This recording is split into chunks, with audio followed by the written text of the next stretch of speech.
మరి ఇలాంటి కార్యక్రమాలు నిర్వహించడం ద్వారా రాబోయే కొత్త తరానికి,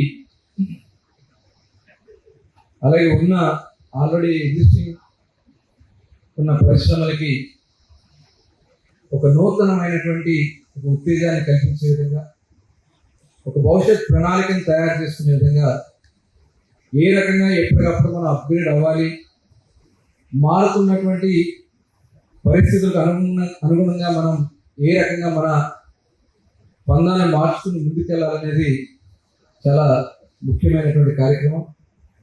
మరి ఇలాంటి ఈ కార్యక్రమంలో ముఖ్యంగా ఇన్ఫ్రాస్ట్రక్చర్ పోర్ట్ఫోలియో మీద port led growth and logistic advantages మీద పెట్టడం అనేది చాలా సుపరిణామం. ఎందుకంటే మనకి అపారమైనటువంటి తీర ప్రాంతం ఉంది, దాదాపు 1000 కిలోమీటర్ల తీర ప్రాంతం ఉంది, పోర్ట్స్ ఉన్నాయి, ఎయిర్పోర్ట్స్ ఉన్నాయి,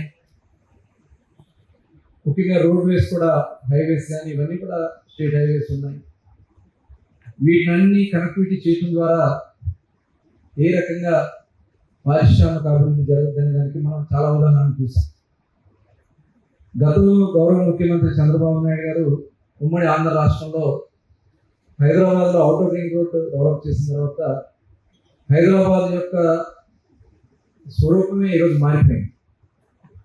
అలాగే ఇవాళ అమరావతి మన రాష్ట్ర విభజన జరిగిన తర్వాత అమరావతి నగరాన్ని నిర్మాణం చేసుకోవడానికి నిజంగా కొంత ఆలస్యమైంది, మన దురదృష్టం. కానీ ఇవాళ చాలా వేగవంతంగా అడుగులు పడతాము. అందుకని గౌరవ ముఖ్యమంత్రి గారు రాష్ట్రాన్ని 3 జోన్స్ కింద డివైడ్ చేశారు. ఒకటి విశాఖ ఎకనామిక్ జోన్, అంటే శ్రీకాకుళం నుంచి ఈస్ట్ గోదావరి వరకు ఆ ఎకనామిక్ జోన్ కింద దాన్ని పరిగణిస్తారు. అలాగే మనకి అమరావతి, మనకి ఎక్కడైతే వెస్ట్ గోదావరి నుంచి ప్రకాశం జిల్లా వరకు ఉన్నటువంటి అన్ని జిల్లాలని కూడా అమరావతి ఎకనామిక్ జోన్ కింద, అలాగే తిరుపతి, రాయలసీమ ఏరియా అంతా కూడా కలిసి నెల్లూరు నుంచి కర్నూలు వరకు ఉన్నటువంటి అన్ని జిల్లాలు కలిపి రాయలసీమ ఎకనామిక్ జోన్ కింద ఈ 3 ప్రాంతాల కింద డివైడ్ చేసి అక్కడ ఇన్ఫ్రాస్ట్రక్చర్ డెవలప్ చేయడం, అలాగే కొన్ని పార్క్స్ని ఏర్పాటు చేయడం. ఆ పార్క్స్ని ఎందుకంటే సైమల్టేనియస్గా రాష్ట్రం అంతా కూడా అభివృద్ధి చెందాలి, ఇది ఒక ప్రాంతానికి పరిమితి కాకూడదు. ఇవాళ చూసాం విశాఖపట్నంలో ఉన్నటువంటి కొన్ని అడ్వాంటేజెస్ విశాఖపట్నంకు ఉన్నాయి, కోస్టల్లో కొన్ని అడ్వాంటేజెస్ ఉన్నాయి, అలాగే రాయలసీమ ప్రాంతాల్లో కొన్ని అడ్వాంటేజెస్ ఉన్నాయి. వాటి గురించి ఎప్పటికప్పుడు ప్రభుత్వ అధికారులు, ప్రజాప్రతినిధులు, అలాగే మీలాంటి మేధావులు అందరూ కలిసి దీని మీద ప్రభుత్వానికి ఒక డైరెక్షన్స్ ఇస్తారు. ఎందుకంటే ప్రభుత్వం వచ్చిన తర్వాత పెద్దలందరూ కూడా చాలాసార్లు వచ్చి ముఖ్యమంత్రి గారిని కలిసి వాళ్ళ యొక్క అభిప్రాయాలు ఏ రకంగా చేస్తే బాగుంటాయని చెప్పి చేసిన దాంట్లో ఇవాళ ఎంత పెద్ద ఎత్తున ఇన్వెస్ట్మెంట్స్ వస్తున్నాయంటే దాదాపు 20 పాలసీలు ప్రభుత్వం వచ్చిన తర్వాత తీసుకున్నాం. అలాగే కొన్ని చట్టాలు అమెండ్మెంట్స్ చేశాం.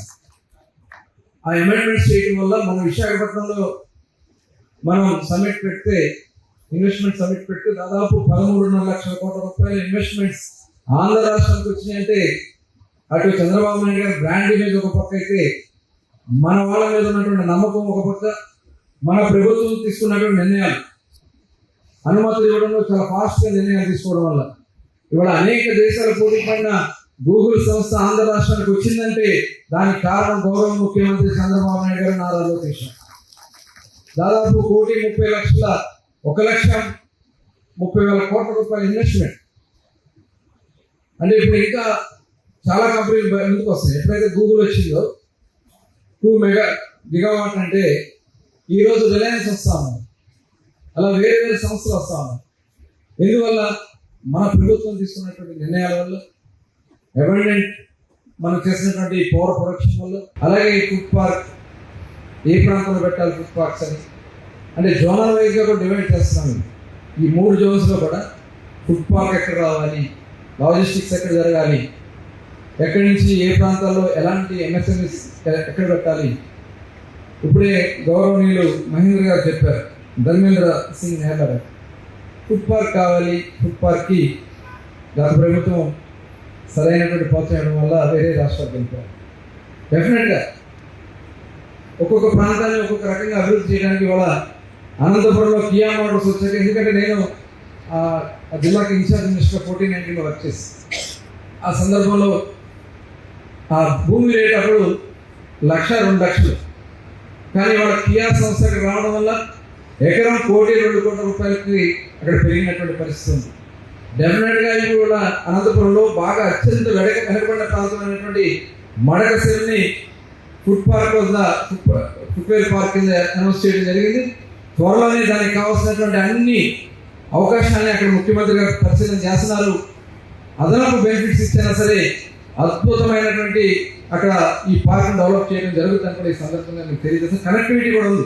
బెంగళూరుకి అత్యంత దగ్గరైనటువంటిది, చెన్నైకి, అటు రాయలసీమ ఏరియాలో కూడా డెవలప్ అవుతుంది. అలా ఒక్కొక్క ఏరియా ఇప్పుడు మనకి క్వాంటమ్ కంప్యూటింగ్ వస్తూ ఉంది. అమరావతి పరిసర ప్రాంతాల్లో ఐటీకి అత్యంత ప్రాధాన్యత వస్తూ ఉంది. అలాగే మన కోస్టులో మచిలీపట్నం పోర్ట్ వస్తూ ఉంది. అలాగే అన్ని తీర ప్రాంతాలు దాదాపు 7-8 పోర్ట్లు వస్తూ ఉంది. అలాగే మనకి సీ ఫుడ్ కూడా చాలా అవకాశాలు ఉన్నాయి. అవన్నీ కూడా మనం భవిష్యత్ తరానికి అందించడానికి ఇవాళ ప్రభుత్వం కార్యాచరణ తయారు చేసుకుంటుంది. అలాగే మరి మైనింగ్లో కూడా ఇవాళ క్రిటికల్ మినరల్ పార్క్ కూడా ఒకటి ఏర్పాటు చేయాలని ఇంపోర్ట్ చేస్తున్నాం. దాన్ని కూడా ఇక్కడి నుంచి మనం రిఫైన్ చేసుకుని మన దేశ అవసరాల కోసం మన ఆంధ్రప్రదేశ్ రాష్ట్రం నుంచి చేరడానికి కార్యక్రమం చేస్తాం. అలాగే బీచ్ శాండ్స్ ఉన్నాయి, మనకి అత్యంత విలువైనటువంటి ఖనిజ సంపద బీచ్ శాండ్స్ ఉన్నాయి, దానికి సంబంధించి కూడా ఏర్పాటు చేస్తాం. ఇవన్నీ కూడా లక్ష్యం ఏంటంటే ఆంధ్ర రాష్ట్రాన్ని ఆర్థికంగా బలోపేతం చేయడమే కాకుండా ప్రతి ఇంటి నుంచి ఒక ఎంటర్ప్రినర్ తయారు కావాలి. దాదాపు ఈ 5 సంవత్సరాల 20 లక్షల మందికి ఉద్యోగ కల్పన లక్ష్యంగా ఇవాళ ఈ ప్రభుత్వం పనిచేస్తున్నా కూడా ఈ సంవత్సరం మీ అందరూ కూడా తెలియజేస్తూ, మరి ఇలాంటి సెమినార్స్ని కండక్ట్ చేసుకోవడం ద్వారా ఇప్పుడే చూసాం, చాలా బాగున్నాయి. చిన్న చిన్న స్టార్టర్స్ అవన్నీ కూడా చిన్నతనంలో చూసాం, మామిడి తాండ్ర ఇవన్నీ కూడా. అలాంటి చిన్న చిన్న స్టార్టర్స్ కూడా అద్భుతంగా వాళ్ళు చేస్తూ ప్రపంచానికి మన టేస్ట్ తెలియజేస్తున్నటువంటి అవసరం. అరకు కాఫీ కూడా ఇంటర్నేషనల్ బ్రాండ్ అయింది. అలాగే మనకి టూరిజం కూడా చాలా అవకాశాలు ఉన్నాయి. టూరిజం కూడా మనం చాలా పెద్ద ఎత్తున తీసుకోవచ్చు. బీచ్ కానీ, అదేవిధంగా మనకు ఉన్నటువంటి రివర్స్ కానీ, ఇవన్నీ కూడా బ్యాక్ వాటర్స్ కానీ, ఇవన్నీ చాలా ఉన్నాయి. టెంపుల్స్ ఉన్నాయి, టెంపుల్ టూరిజం కూడా అద్భుతంగా ఇవాళ చాలా అవకాశాలు ఉన్నాయి. ఇవన్నీ కూడా ప్రభుత్వం అన్ని రకాలుగా కూడా ఆలోచన చేసి ముందుకు వెళ్తున్నాం. ఇలాంటి ఛాంబర్ ఆఫ్ కామర్స్ అని ఇలాంటి సంస్థలు వచ్చి ముందుకు రావడం, ఒక ఎకానమీని బిల్డప్ చేయడానికి అందరూ సహాయ సహకారాలతో ఒక మంచి ప్రభుత్వాన్ని, మంచి గవర్నెన్స్ ఇవ్వాలని లక్ష్యంతో గౌరవ ముఖ్యమంత్రి గారు పనిచేస్తున్నారు. ఇవాళ యువనాయకుడు నారా లోకేష్ గారు కూడా నిన్న చూసాం కాగ్నిజెంట్, ఇవాళ అత్యంత ప్రతిష్టాత్మక కాగ్నిజెంట్ కూడా మన విశాఖపట్నం వచ్చింది. ఐటీ సంస్థలు వస్తూ ఉన్నాయి. అలాగే మొన్నప్పుడు అమెరికాలో మనకి ఏదైతే కొన్ని ఆంక్షల వల్ల మన సీ ఫుడ్స్ అన్నీ అయిపోయింది, ఎక్స్పోర్ట్ అంతా అయిపోతారు. అందుకని మొన్న ఆస్ట్రేలియా వెళ్ళి ఆస్ట్రేలియా మాట్లాడడం జరిగింది. ఉన్నటువంటి అన్ని అవకాశాన్ని ప్రభుత్వం ఒక పట్టుదలతో ఈ రాష్ట్ర అభివృద్ధిలో లక్ష్యంగా పనిచేస్తాం. దానికి మరొకసారి మీ అందరూ కూడా ఎలాంటి కార్యక్రమాలు నిర్వహిస్తున్నందుకు మనస్ఫూర్తిగా అభినందనలు తెలియజేసుకుంటూ సెలవు తీసుకుంటామని